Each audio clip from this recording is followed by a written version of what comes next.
elevating the news. This is 6035 Media.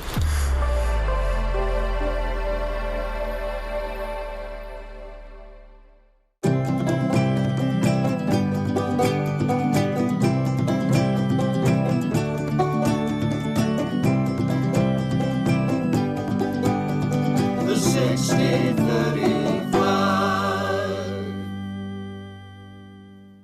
Hey everybody, I'm Bryan Grossman, executive editor here at 6035 Magazine. This is the 6035, the weekly show that recaps everything you need to know in the news. Guests in the studio today are food editor Matthew Schniper and managing editor Helen Lewis. And we're talking about yaks. We are. It's not that funny, guys. Well, it's just the easiest intro of it. It's just a furry animal, that's all. Welcome everybody to the 6035.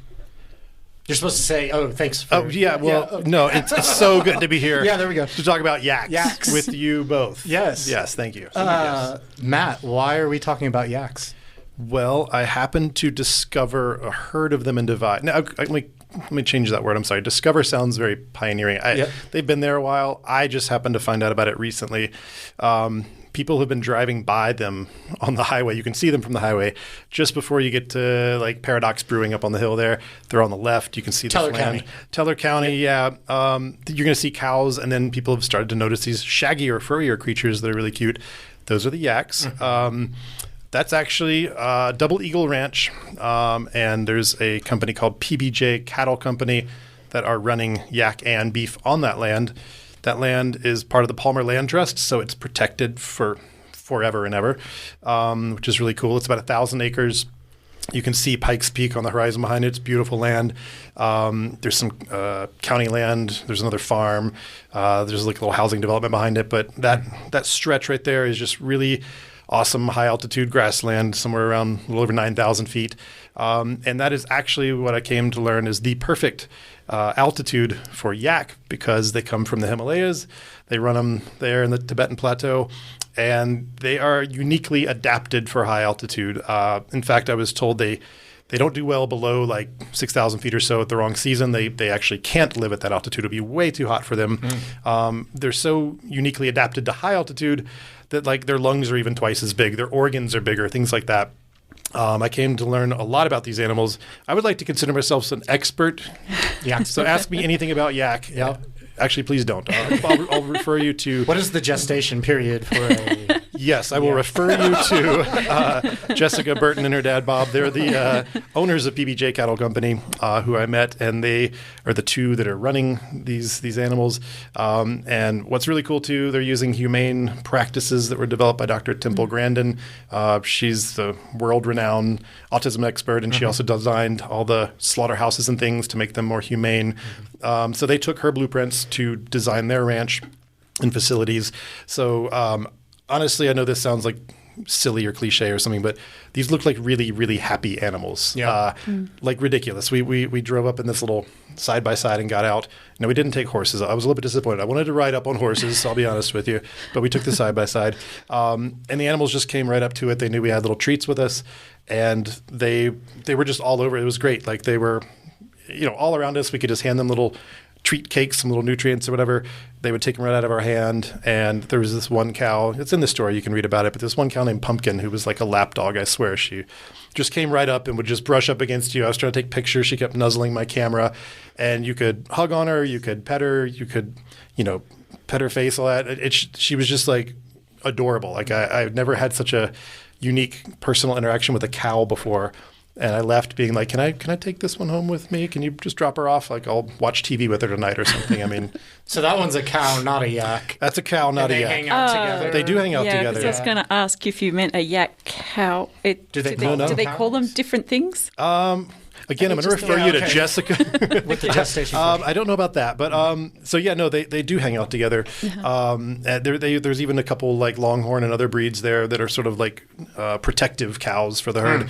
But what I came to learn was that they'll graze the beef first. They want to come in and eat the nice, fresh, sweet grass, and then they'll take the yak in behind them to eat up all the weeds and other stuff that the cows didn't eat. So there's a nice little synchronicity going on there, or synergy for the land. It's better for the land where Jessica was telling me they're trying to get rid of invasive grass species. So the yaks are actually going to help with that. They're going to mow down all that stuff, kind of like the goats they bring in every year to do like Bear Creek Park or whatever, similar to that. So yaks aren't picky, I guess. Their diet is so limited in the Himalayas that they'll eat just about anything. See, I have learned that about yaks. So they like this area.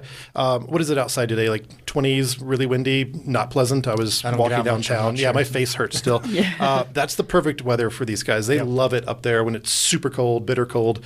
And so, yeah, they're just extremely hardy creatures. They actually are smaller than cows. All that extra bulk you're looking at is actually just the fur and all the extra stuff. Did you say, too, that they don't sweat?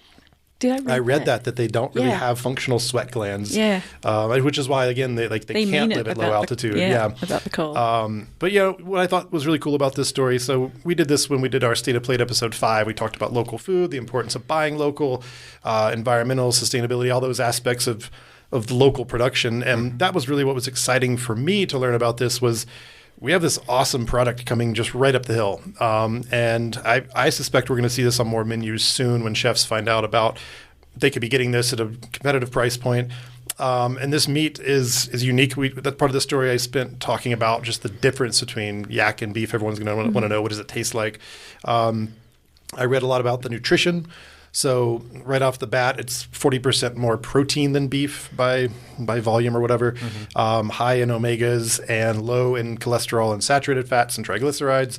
So they're calling it a very heart-healthy, lean meat. And in every way we handled it, I took some samples down and cooked with the chef, which is in the story.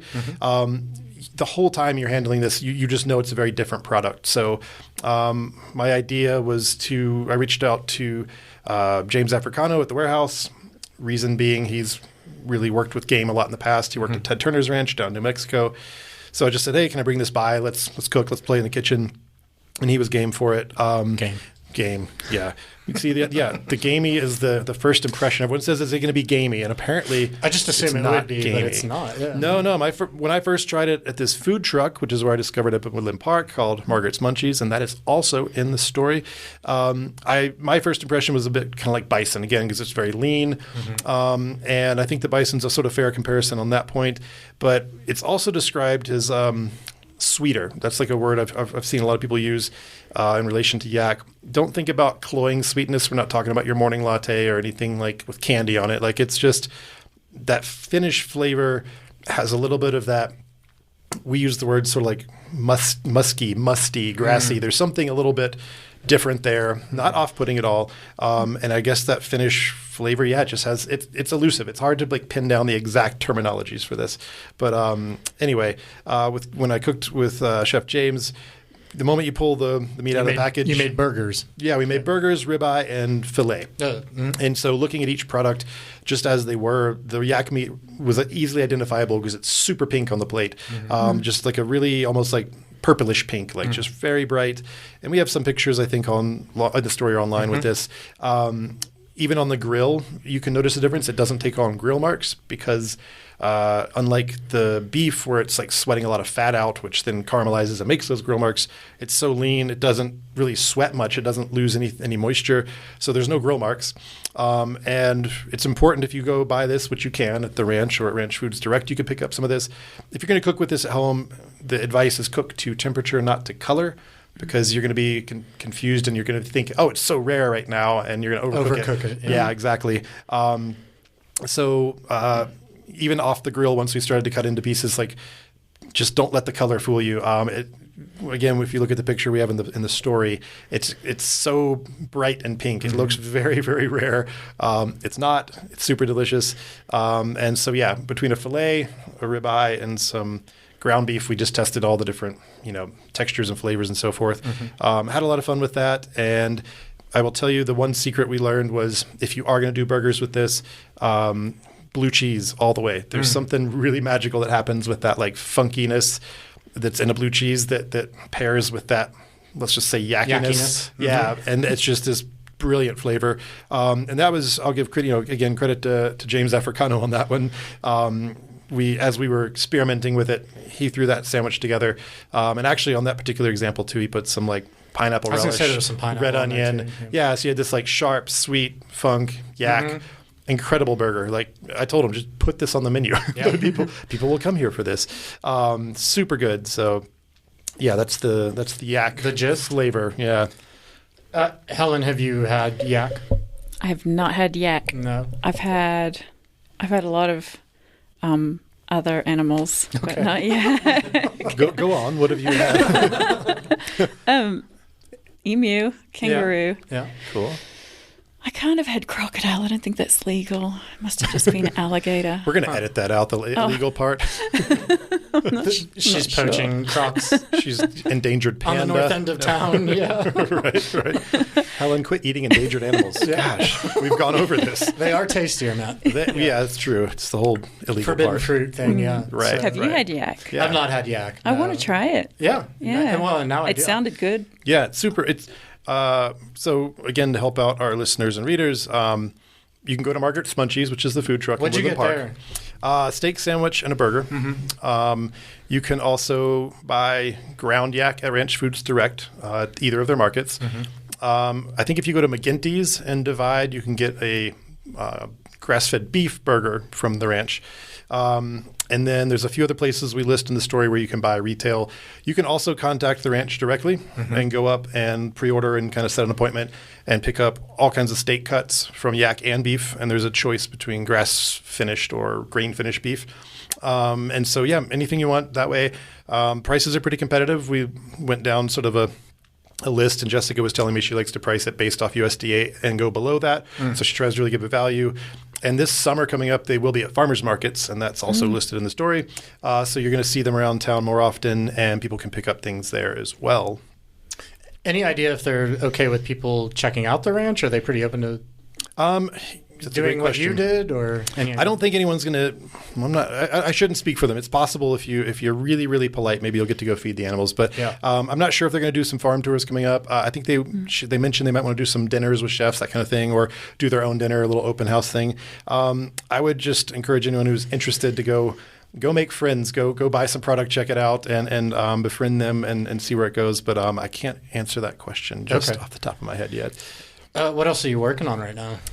In relation to yaks? No, not or yaks. Just in general. Just in What should general? people know about Matt? I've been told there's an insider guide coming out. You probably shouldn't say that on the air. I probably should not say that on the air. I'm just making my usual list of new and upcoming places. Just a few minutes ago, I walked down to Bloom Ultra Lounge, which is about to open right next to Shrunken Head Tiki Bar under Bell Brothers Brewing, little subterranean thing. So there's soft opening tonight, and the guys told me it is an ultra lounge. Which means... you know what? I don't know. It's an ultra lounge. We're going to find out. Oh, ultra lounge. Right. So whatever that exactly means, we're going to find out. I will say I've got a picture on Instagram on my page. We can share it to the 6035 or something. But there's a ton of flowers, fake roses. They're not. You couldn't put up that many real roses. It'd be horrendously Dead by the time you expensive were done. and Yeah, dead. okay. The whole thing is just flowers and bright and pretty. I don't know yet what it's exactly going to be, but they had a delayed opening like everyone, like 2 months go by because of like some, something with regional building wanted to see something or sprinklers or whatever it was. So Bloom's about to open. I was just down the street from there at Dos, the expansion off of Dos Santos, same restaurant group that does White Pie and Dos Santos and some other things. Anyway. Tacos? Is that right? Tacos and burritos, breakfast and lunch and dinner. I had some really nice things, which I'll be writing up in a couple weeks to tell everyone about. What else is going on? I think that's enough. That's enough. That's a lot. Oh, one more. Yes. 2 nights ago, I was out on Powers in Palmer Park for Buzzed Crow Bistro. Okay. And that is opened in the old Slingers location. Also, which used to be Sarge's. Oh, yes. Also, which used to be something before Slingers and something before that. So they're hoping to break that revolving door cycle and be the next thing that sticks. And it's actually based off the 1994 movie The Crow. Brandon Lee. Yeah, oh yeah. Right. You were alive for that. I was. Yeah. I was old enough to appreciate the Right. Yeah. So interesting little tie in there. That's dark. actually That's dark. it is dark. Yeah. He Kind of violent. He died during the filming of the second one, I think. Was it the first one?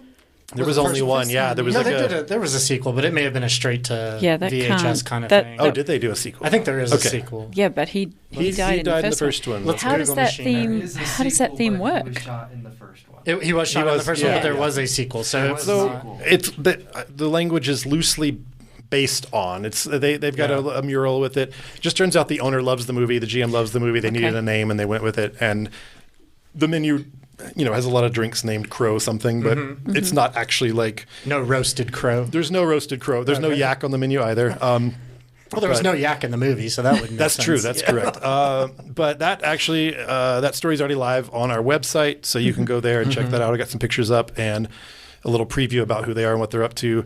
So, that's just what's going on with me. Before we close out, and only because you mentioned this to me before, something about 10-cent beer night last night. Do you want to go into more detail? Yeah, what's that about? I only thought, I've always heard people talk about 10-cent beer night. Oh, it's 10-cent beer night. And I thought it was just a figure of speech. But you found the Holy Grail?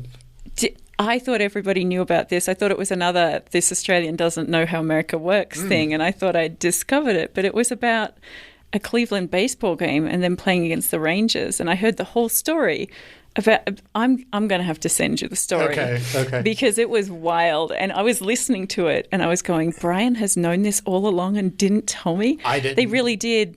The Cleveland baseball team, before they were renamed, Right. This is back in the 70s when things were very bad,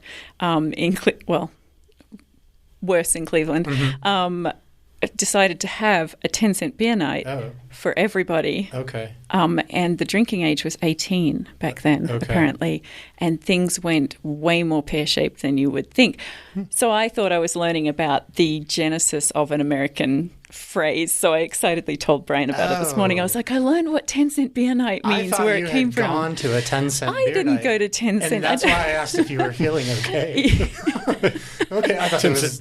Even for a really 10 good cents, happy I hour wouldn't in drink town. beer. Yeah, no, you know me better than that. No. No. All right. Yeah. So I think we should we could close out with a quiz for you guys since you read the story and we included yak facts at the back of the story. Name 2 to 3 yak facts do you remember right now? Yaks don't sweat. I'd said that one already. They're not gamey. And they live in Divide. He's just saying No, things he's out of just the saying story. things out of the story. Bryan failed. Apparently, he did use ChatGPT to do the editing. Helen, do you remember any yak facts from the actual yak fact sidebar we did? I know, the actual yak facts one is difficult. I got stuck on other things that we researched once we read the yak facts. Nick, I'm going to jump in here and just answer the question for them. I'm going to ask and answer the question. So we've got, we've got things like yak racing in other countries. They race yaks. Oh, yeah. We don't do that in Divide that I'm aware of. But Why not? in other, we should ask Jessica and Bob about that. Okay. We should get into We have yak a long racing. list of With questions. riders on their backs. I thought they were just setting them off to race, but I think they there's actually jockeys. have riders. Yeah, I think so. Yeah. You said there Jockeys. was. Right. Yeah. If I said it, it's true. 100%. Another yak fact. So they're pack animals. They are used in the Himalayas for pack animals. So they're, these are not just ornamental. They do work that's important for humans. What if you want an ornamental yak, though? I believe those are available on Amazon. Okay. Yes. Black Friday. Black do the sale. six-pack. Get the 6-pack. Yeah. Different. That since you mention it, in our story you'll see different color of yak. Those are all the same breed, just different colors. They have like some white and brown ones, some black ones. Blonde, They're- brunette, redhead. Yeah. Right. There's one that looks sort of like Chewbacca, but not really. But brown and like really shaggy. Yeah. One more yak fact. Yak milk and butter, that's a thing as a commodity. So they'll make like a yak tea that's really nutritious and delicious, I'm told. So maybe someone in town wants to procure yak milk and do yak tea. I don't know. Separate product, but Yak it up. Definitely wanted to know, after we read your yak facts if they moo, and Helen, we talked about we just this. established that you didn't read the yak facts, but We did? you just forgot. We That's tucked okay. them away, and we said, now This on is to the so last important week, things. Matt. I know, right? Can't remember these things 3 days later. We're journalists. Anyway. We're on this week's cover. But That's true. they squeak and they grunt. They do not moo. Yeah. And we had to... You didn't know that yet? I did not hear any squeaking. I can't say I heard grunting. I did not hear any mooing either. It was actually pretty quiet up there. They were just checking us out, and they'd come up for the little treat and step back. I didn't really hear any sounds. What did you read about squeaking? I didn't know about the squeaking. We just went to the Google and we said what Squeak. sounds do We said, yaks hey, make? Google, make a yak Yeah, sound. and then we watched several videos. Oh, really? But maybe the baby ones squeak, or when they're upset, or if you don't give them treats. I think they only squeak But I think they on- mostly grunt. No, I think right? they only squeak on 10-cent beer night. Okay, everybody's going to have to be quiet as soon as this Liberty Mutual ad is over so we can... Oh, is there a squeaking video you're pulling up? Yep, so we can... While you're Excellent. bringing up the squeaking yaks, you said that they, like, one of them leapt back a bit, and it's like, that's a muscular cow. Well, so they're a little skittish. They're cautious of you. So I noticed when we were feeding them, they would usually step forward, take the little bite, and then just sort of step back. But if you do any kind of raising up, that sort of makes your arms kind of like horns to them, and it's sort of an aggressive maneuver. And I don't remember which one of us might have just made a move, Jessica or I, but like I did watch one sort of really jump back quick, and they're fast. They can run like 25 or 35 miles an hour, just as fast as Grizzly or anything. They can run that fast. Like I read 25 miles per hour. Jessica said that they personally clocked them at 35 with their little side by sides, like driving alongside them or whatever. Wow. And even this I do know. I can't remember the gestation period, but I do know that right after they're born, they can run like 25 miles per hour within 15 minutes. Okay. Which is incredible. Like we can't do that. We can't do anything after we're born except poop ourselves. Poop, But, mostly poop. Right. Exactly. So they're very agile for their They size. just really don't look agile either. Maybe it's their No. jackets, but It's their emo haircuts. Yes. They look It is the lazy. emo haircut. Now, to Nick's question, Nick really wanted to keep saying Yak Attack. Yeah. And I told Yeah. him I did see there was a T-shirt available in their little retail store that says Yak Attack, and then on the back it says never turn your back on a yak. Yep. It's a lot of rhyme scheme. Anyway, I didn't notice that the animals were that like deadly or dangerous. I'm Right. sure Waiting kind of for like you to with turn horses, if you're really dumb and you go up behind them and spook them, they can kick you, and that's bad. Or in this case, they can gore you with their horns. That would also be bad. But when they're happy animals, cared for like these are, and they're used to the ranchers and people around them, they looked very calm, very chill, very docile. Now, not as calm and docile as Pumpkin, the cow, Pumpkin the who wanted cow. to be pet, but no, they were really. I imagine that's why they're good pack animals too, because they seem like something that were calm enough to lead and walk next to and not get gored accidentally. Well, before we sign off, let's listen to a yak. It sounds like wind. Yaks sound windy. That's wind. Yeah. So we'll bump it up just a little here. Let's get a mood going here with the wind. It's very windy in Divide. Oh. It's pretty piggy. Sounded like a bullfrog. Is that Helen or is that the yak? I can't tell. I think that's Helen. Oh, that's all. I'm really good at being practicing. I don't sense an Australian accent, but there's a yak squeak Okay. for you, and I think we'll end it That's there. probably the best show you've ever done. Yak sounds included. We're going to have to sign off. We're every done here. show This with is going yak to be hard to squeaking. beat this show, guys. It will. Well, thank you, Matt and Helen, for joining me today in the studio. Don't forget to pick up this week's issue of 6035 News Magazine, available on newsstands and in mailboxes around the city. Check out our website at 6035media.org. If you have anything you'd like to share regarding our podcast, questions or comments, go to podcasts at 6035media.org. 6035 podcasts are listener supported. If you want us to keep doing this, please join others in the community who value our bold, independent, truth-seeking journalism. Become a member. Visit 6035membership.org. That's SIXTY, the number 35, membership.org. This show is directed by Nick Raven, produced by Nick Raven and Dave Gardner, music by Jeremiah Walter. Our digital media specialist is Sean Cassidy. Art director is Dustin Glatz. Interim co-publishers are Ariana Platten and Ralph Roughton. And I'm Bryan Grossman, executive editor. We'll see you next time on the 6035. The 6035.